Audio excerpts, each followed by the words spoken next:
विद्यार्थियों नमस्कार। आपका हमारे YouTube चैनल पर स्वागत, अभिनंदन। आज हम पढ़ेंगे हमारा राजस्थान कक्षा 7 का अध्याय 2, राजस्थान में खनिज संसाधन और ऊर्जा संसाधन। प्राकृतिक संसाधनों में खनिज संसाधन महत्वपूर्ण है। राजस्थान में विभिन्न प्रकार के खनिज पाए जाते हैं। दैनिक उपयोग में आने वाली अनेक वस्तुएं खनिजों से प्राप्त उत्पादों से निर्मित होती है। औद्योगिक विकास के लिए खनिजों की उपलब्धता महत्वपूर्ण होती है। खनिज एक निश्चित रासायनिक संगठन वाले भौतिक पदार्थ होते हैं जिन्हें खानों से खोदकर निकाला जाता है, जैसे सीसा, जस्ता, चूना, पत्थर, अब्रक, कोयला, तांबा, लोहा, खनिज तेल आदि। खनिजों के प्रकार देखो, 3 प्रकार के खनिज है: धात्विक खनिज, अधात्विक खनिज और ऊर्जा खनिज। धात्विक खनिज किसे कहते हैं? जिन खनिजों में धातु की मात्रा पाई जाती है उन्हें धात्विक खनिज कहते हैं। इन खनिजों को गलाकर नवीन उत्पाद प्राप्त किए जाते हैं। ये कठोर होते हैं तथा इनमें चमक होती है। यानी धात्विक खनिज है वो कठोर होते हैं और इनमें क्या होती है? चमक होती है। इनको गला करके एक नवीन उत्पाद है वो तैयार किया जाता है। अधात्विक खनिज, जिन खनिजों में धातु की मात्रा नहीं पाई जाती उन्हें अधात्विक खनिज कहते हैं। नाम से ही पता चल रहा है, धात्विक खनिज और अधात्विक खनिज। ये प्रकृति में जैसे मिलते हैं उन्हें वैसे ही उपयोग में लाया जाता है, अर्थात इनमें बदलाव नहीं किया जा सकता। ऊर्जा खनिज, जिन खनिजों से हमें ऊर्जा प्राप्त होती है उन्हें ऊर्जा खनिज कहते हैं। जैसे कोयला से हमें ऊर्जा प्राप्त होती है, यानी जो ट्रेन चलती है वो कोयला से चलती है। पेट्रोलियम और प्राकृतिक गैस, इन सब से क्या प्राप्त होती है? ऊर्जा प्राप्त होती है, इसलिए इन्हें क्या कहते हैं? ऊर्जा खनिज कहते हैं। खनिजों के प्रकार हमने पढ़ लिया। देखो, धात्विक, अधात्विक और ऊर्जा। अब इनमें कौन कौन से खनिज आते हैं? देखो, धात्विक में लौह अयस्क, मैंगनीज, सीसा, जस्ता, चांदी और तांबा। अधात्विक चूना पत्थर, ये जैसे हम खुदाई करेंगे तो हमें चूना पत्थर प्राप्त होगा, सीधा का सीधा हम इसको यूज कर सकते हैं। जिप्सम का सीधा हम उपयोग कर सकते हैं। संगमरमर, अब्रक, रॉक फास्फेट, घिया पत्थर, नमक, बलुआ पत्थर, ये हम खुदाई में जैसे निकलते हैं वैसे इनका उपयोग कर सकते हैं। ऊर्जा, कोयला, खनिज तेल एवं प्राकृतिक गैस। राजस्थान का बोलेस्टोनाइट, जस्पर या जास्पर भी कहते हैं इसको, सीसा, जस्ता, इन खनिजों में एकाधिकार है। एकाधिकार का मतलब ये अन्य किसी राज्य में नहीं पाए जाते हैं, केवल राजस्थान में ही पाए जाते हैं। कौन? बोलेस्टोनाइट, जास्पर, सीसा, जस्ता।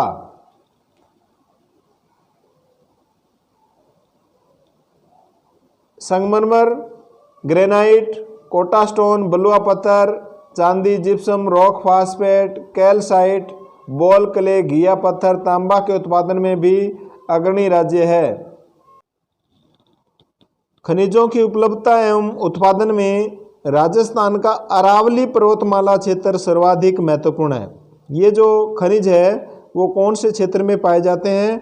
अरावली पर्वतमाला में पाए जाते हैं। देश का अधिकांश सीसा, जस्ता राजस्थान में उत्पादित होता है और सीसा, जस्ता से ही यानी सीसा जस्ता का जो उप उत्पाद है वो है चांदी कैडमियम। देवारी उदयपुर में जस्ता शोधक संयंत्र स्थापित किया गया है। ये क्वेश्चन प्रतियोगी परीक्षाओं में कांस्टेबल, पटवार, आरएएस, अध्यापक, रीट वगैरह में ये क्वेश्चन बहुत बार पूछा गया है। जस्ता शोधक संयंत्र कहाँ पर लगाया गया है? देवारी उदयपुर में। देवारी उदयपुर में। देवारी भी पूछ लेते हैं, देवारी कौन से जिले में है? तो उदयपुर में। चंदेरिया चित्तौड़गढ़ में। चंदेरिया कहाँ पर है? चित्तौड़गढ़ में। यहाँ सीसा जस्ता शोधक संयंत्र लगा है। यहाँ तो जस्ता शोधक संयंत्र है देवारी में, यहाँ सीसा जस्ता शोधक संयंत्र स्थापित किया गया। कहाँ? चंदेरिया चित्तौड़गढ़ में। राजस्थान के प्रमुख खनिज संबंधित जिले एवं उपयोग इस तालिका में बताया गया। देखो, खनिज का नाम, संबंधित जिले जिनमें खनिज पाया जाता है और उपयोग सीसा जस्ता उदयपुर के जावर क्षेत्र में, भीलवाड़ा और राजसमंद में सीसा जस्ता पाया जाता है।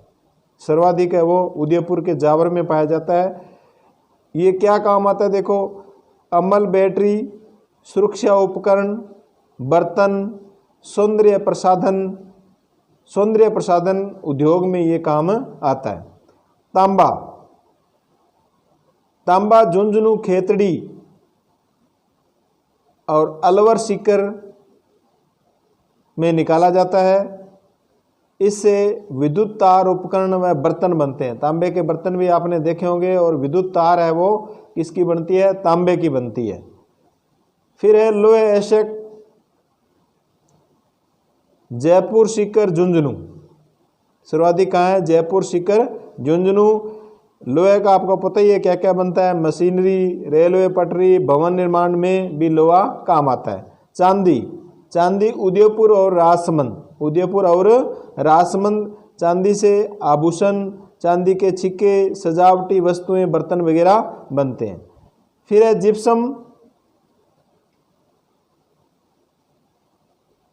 जिप्सम में देखो, बीकानेर, नागौर, श्री गंगानगर, बाड़मेर, जैसलमेर, इन जिलों में जिप्सम पाया जाता है। यह रासायनिक उर्वरक, प्लास्टर ऑफ पेरिस और सीमेंट बनाने में काम आता है। जिप्सम क्या काम आता है? रासायनिक उर्वरक के रूप में काम आता है। प्लास्टर ऑफ पेरिस बनाया जाता है। सीमेंट में भी ये काम में लिया जाता है। रॉक फास्फेट उदयपुर, जैसलमेर, बांसवाड़ा और जयपुर रासायनिक उर्वरक के रूप में काम आता है। अब्रक सर्वाधिक भीलवाड़ा में और अजमेर, जयपुर। अब्रक का उपयोग विद्युत उद्योग, सजावट, दर्पण आदि बनाने में काम आता है। बोलेस्टोनाइट सिरोही और अजमेर में पाया जाता है। बोलेस्टोनाइट कहाँ पाया जाता है? सिरोही व अजमेर में। वेरी वेरी इंपॉर्टेंट लगा लेना, फूल पत्ती लगा लेना इस पर। सिरेमिक उद्योग व कागज उद्योग और रंग उद्योग में काम आता है बोलेस्टोनाइट।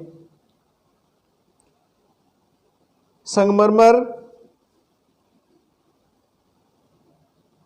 राजसमंद, नागौर, उदयपुर, बांसवाड़ा, चित्तौड़गढ़, सिरोही, कोटा। संगमरमर का आपको पता ही है, भवन निर्माण में मूर्तियां संगमरमर की बनती है, अन्य कलाकृतियां। चूना पत्थर चित्तौड़गढ़, सिरोही, कोटा, उदयपुर सीमेंट बनाने व निर्माण कार्य में काम आता है। ग्रेनाइट, ये भी इम्पोर्टेंट है। ग्रेनाइट कहाँ पाया जाता है? सर्वाधिक जालौर, ग्रेनाइट सिटी जालौर को कहा जाता है। जैसलमेर, पाली, सिरोही में भी ग्रेनाइट प्रचुर मात्रा में पाया जाता है। भवन निर्माण में और मूर्ति निर्माण में काम आता है। राजस्थान के प्रमुख खनिजों का वितरण इस मानचित्र में दिया गया है। देखो, ये इसमें संकेत दिए हुए हैं। इन संकेत को देखकर आप पता लगा सकते हैं भी ये संबंधित खनिज है वो कहाँ कहाँ पाया जाता है। तांबा के लिए ये त्रिभुज का संकेत है। जहाँ त्रिभुज होगा, त्रिभुज बना होगा, जैसे देखो इसमें तांबा, ये देखो सिक्कर, ये सिक्कर में, झुंझुनू में और अलवर में इधर क्या तांबा पाया जाता है। खेतड़ी में सर्वाधिक तांबा। और फिर ग्रेनाइट का संकेत देखो, ग्रेनाइट, जिप्सम, लोहे ऐसा के लिए स्टार, सीसा जस्ता, चूना पत्थर, संगमरमर, अबरक, रॉक फास्फेट, चांदी और ब्लस्टोनाइट। इन सब को आप इस मानचित्र में देख सकते हैं। ऊर्जा संसाधन, ऊर्जा संसाधनों को दो भागों में विभाजित किया गया है। ऊर्जा के परंपरागत साधन और गैर परंपरागत ऊर्जा के संसाधन। ऊर्जा के परंपरागत संसाधनों में कोयला, खनिज तेल, प्राकृतिक गैस इत्यादि आते हैं। परंपरागत देखो, परंपरा से जो चले आ रहे हैं, पुराने समय से जो चले आ रहे हैं ऊर्जा के, वो स्रोत है, वो क्या कहलाते हैं? ऊर्जा के परंपरागत संसाधन कहलाते हैं। जैसे कोयला सदियों से चला आ रहा है, खनिज तेल, प्राकृतिक गैस, ये एक बार उपयोग में ले लेने पर सदा के लिए समाप्त हो जाते हैं। यानी इनका पुनर्निर्माण, जैसे कोयले को अपने एक बार उपयोग में ले लिया तो दूसरी बार हम उसका उपयोग नहीं कर सकते।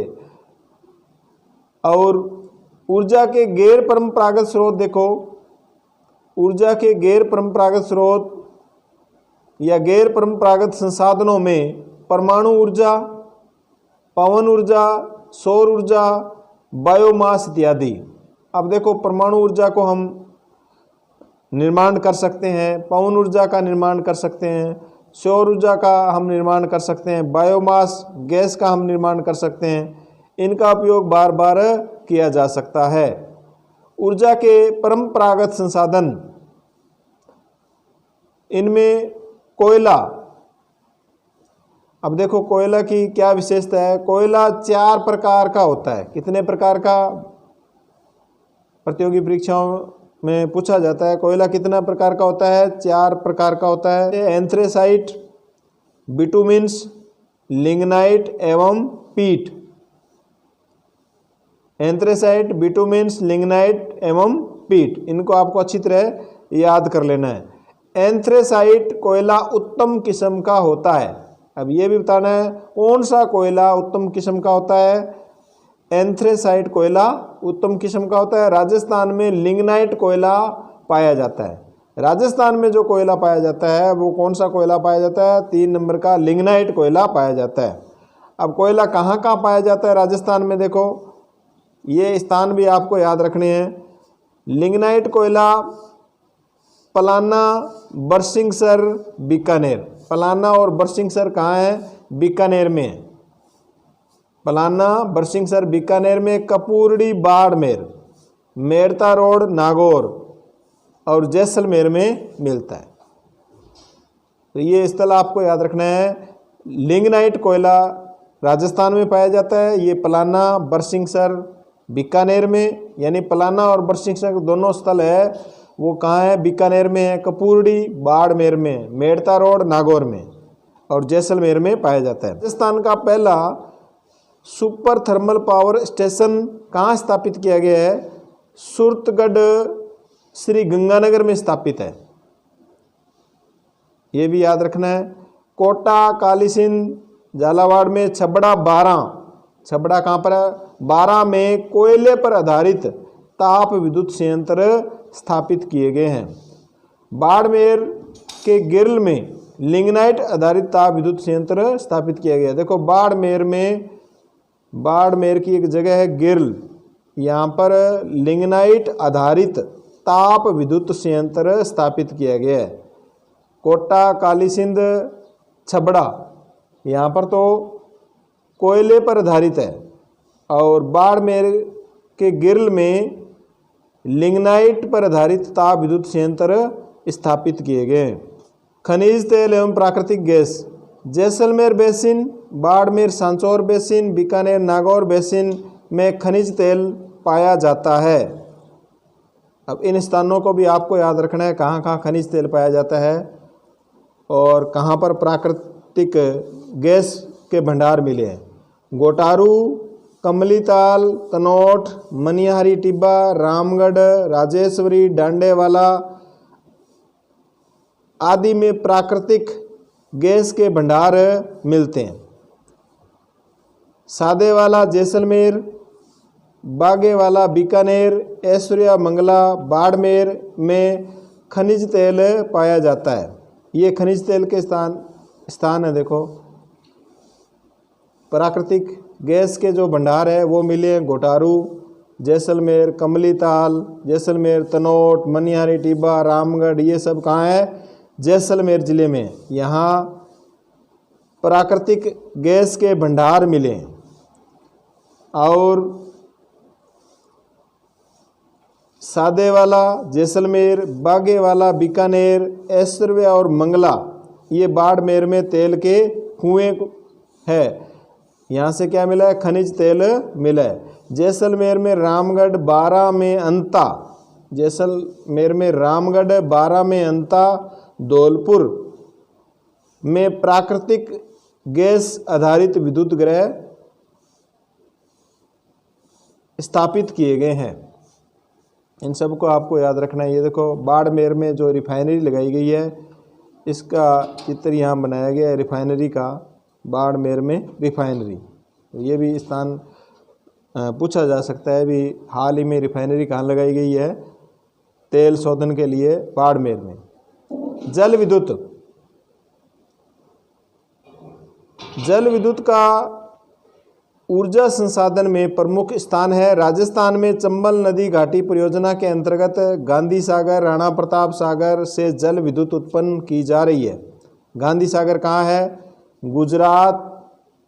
गांधी सागर है वो मध्य प्रदेश में बना हुआ। गांधी सागर कहाँ पर है? मध्य प्रदेश में। बांसवाड़ा जिले में माही बजाज सागर परियोजना, माही बजाज सागर परियोजना है वो बांसवाड़ा में है। यहाँ से भी हमें जल विद्युत की प्राप्ति हो रही है। कुछ बहुउद्देशीय नदी घाटी परियोजनाओं से भी राजस्थान को विद्युत उत्पादन में हिस्सा प्राप्त हो रहा है,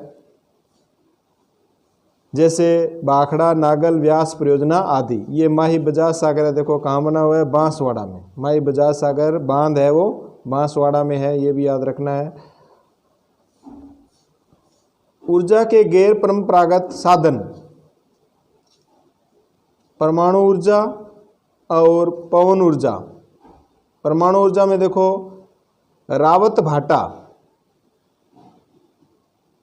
ये रावत भाटा कहाँ पर है? चित्तौड़गढ़ में। रावत भाटा चित्तौड़गढ़ में।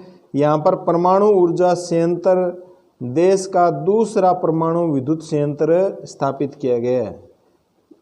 यहाँ पर परमाणु विद्युत संयंत्र स्थापित किया गया जो देश का कौन सा है? दूसरे नंबर का। तो पहला कौन सा है? तारापुर संयंत्र महाराष्ट्र में। तारापुर संयंत्र है वो देश का पहला परमाणु ऊर्जा संयंत्र है। रावत भाटा चित्तौड़गढ़ जिले में है। यह पहला अत्याधुनिक तकनीक एवं प्रौद्योगिकी से बनाया गया संयंत्र है। पवन ऊर्जा, राजस्थान का भौतिक स्वरूप जलवायु पवन ऊर्जा के लिए सर्वाधिक उपयुक्त है। वर्तमान में देखो पवन ऊर्जा है वो जैसलमेर, प्रतापगढ़, जोधपुर, बाड़मेर से हमें पवन ऊर्जा प्राप्त होती है और यहाँ से पवन आधारित विद्युत गृह स्थापित किए। ये देखो पवन चक्कियाँ लगी हुई है यहाँ पर जैसलमेर, बाड़मेर में आप देखोगे जाओगे तो ये पवन चक्कियाँ हैं। रावत भाटा जो कहाँ है? चित्तौड़गढ़ में परमाणु केंद्र स्थापित किया गया है। फिर है बायोगैस, ये भी गैर परंपरागत संसाधनों में आता है। बायोगैस, राजस्थान में पशुपालन प्रमुख व्यवसाय होने के कारण बायोगैस संयंत्र लगाए गए हैं। उदयपुर, जयपुर सहित अनेक जिलों में छोटे छोटे बायोगैस संयंत्र स्थापित किए गए। राजस्थान सरकार द्वारा बायोगैस संयंत्र स्थापित करने हेतु अनुदान भी दिया जाता है। अनुदान का मतलब होता है जैसे अगर उसमें 1 लाख रुपया खर्चा आता है तो उसका 10%, 20% इस प्रकार सरकार है वो अनुदान देती है। सौर ऊर्जा, राजस्थान एक गर्म प्रदेश है, अतः सौर ऊर्जा का अधिकतम उपयोग संभव है। इससे सौर ऊर्जा उत्पादन की संभावना बढ़ जाती है। सौर ऊर्जा का उपयोग ऊर्जा संयंत्र, स्ट्रीट लाइट, स्ट्रीट का मतलब गलियों में जो लाइट में इसका उपयोग कर सकते हैं। सोलर कुकर में, वाटर हीटर्स, पानी गर्म करने के लिए हम इसका उपयोग कर सकते हैं सौर ऊर्जा का। राज्य सरकार द्वारा सौर ऊर्जा चलित छत, सौर ऊर्जा संयंत्रों एवं घरेलू उपकरणों पर वित्तीय सहायता, सरकार इनको लगाने के लिए, घरों में लगाने के लिए वित्तीय सहायता भी प्रदान करती है। बड़ला, जोधपुर में देश के सबसे बड़े सोलर पार्क की स्थापना की गई है। देश के सबसे बड़े सोलर पार्क की स्थापना कहाँ की गई है? बड़ला, जोधपुर में। प्रतियोगी परीक्षाओं में ये कई बार क्वेश्चन पूछा गया है। देश के सबसे बड़े सोलर पार्क की स्थापना कहाँ की गई है? बड़ला, जोधपुर में। ये भी पूछा जा सकता है भी बड़ला कहाँ पर है? जोधपुर जिले में। ये देखो, बायोगैस संयंत्र, सोलर पैनल, इस प्रकार पैनल लगती है। हमारे पास खनिज संसाधन, परंपरागत ऊर्जा संसाधन सीमित मात्रा में उपलब्ध है। लाखों वर्षों की भूगर्भिक प्रक्रिया द्वारा खनिज बनते हैं। हमें खनिजों के अनियमित दोहन पर नियंत्रण करना चाहिए। ऊर्जा के प्रयोग में सावधानी बरतनी चाहिए। इसके अपव्यय को रोकना चाहिए। यानी ऊर्जा का अपव्यय आप कैसे रोक सकते हो? अगर बिना आवश्यकता आपके घर पर लाइट जल रही है तो आप उसको तुरंत बंद करेंगे। बिना आवश्यकता के पंखा चल रहा है या 2 पंखे चल रही है, 2 पंखे चल रहे हैं और आपको एक पंखे की आवश्यकता है तो दूसरे पंखे को आप तुरंत बंद कर सकते हो। इस प्रकार आप इसका अपव्यय रोक सकते हो। शब्दावली देखो, सौर ऊर्जा यानी सूर्य से प्राप्त ऊर्जा। सौर ऊर्जा का अर्थ है सूर्य से प्राप्त ऊर्जा। ऐसा करता है प्राकृतिक रूप से पाए जाने वाले पदार्थ जिससे धातु प्राप्त की जा सकती है। ऐसा किसे कहते हैं? प्राकृतिक रूप से पाए जाने वाले पदार्थ जिससे धातु प्राप्त की जा सकती है, वो क्या कहलाते हैं? अयस्क कहलाते हैं। अब इसमें देखो, धात्विक खनिज समूहों की पहचान कीजिए। इसमें जो सारणी आपको बताई है पीछे, उसमें से आपको देखकर बताना है कि इसमें कौन से धात्विक खनिज है और कौन से अधात्विक खनिज है। चंदेरिया सीसा जस्ता शोधक यंत्र किस जिले में स्थापित किया गया है? चंदेरिया सीसा जस्ता शोधक, ये भी आपको चाहे से इसमें मिलाना। देखो, चंदेरिया चित्तौड़गढ़ में। कहाँ है चंदेरिया? चित्तौड़गढ़ में। रेगिस्तानों की पूर्ति करो, किस प्रकार का कोयला है वो श्रेष्ठ माना जाता है? ये भी आपको बताया गया है। ऊर्जा के परंपरागत संसाधन कौन कौन से, उनके नाम आपको लिखने कमेंट बॉक्स में। ऊर्जा के गैर परंपरागत संसाधनों के नाम लिखिए। 2 धात्विक खनिजों के नाम बताने हैं और वो कौन से जिलों में पाए जाते हैं ये भी आपको बताना है। खनिज किसे कहते हैं, इनका महत्व समझाइए। सौर ऊर्जा पर टिप्पणी लिखिए। धन्यवाद स्टूडेंट्स।